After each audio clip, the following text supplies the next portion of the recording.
नमस्कार मो actor director लिखन चौधरी मु आज आसती आमर जो नेवी डे अच्छी 4 डिसेम्बर सेलिब्रेशन आमर प्री रिहर्सल जो फाइनल रिहर्सल गोटे थिला डेमोन्स्ट्रेशन देखिलु आमर सब युद्ध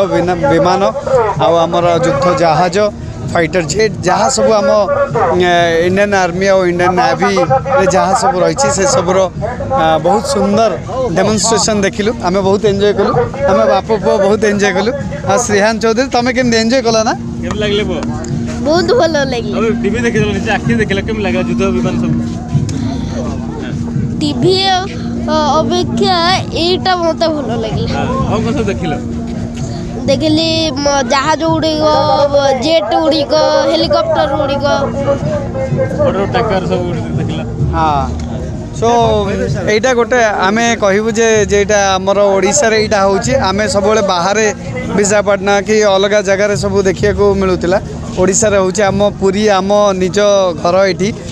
तेणु ये देखिकी आमको बहुत खुशी आ गर्व अनुभव होची समस्त अपील करुँ समस्ते आसतु एंजॉय करूँ।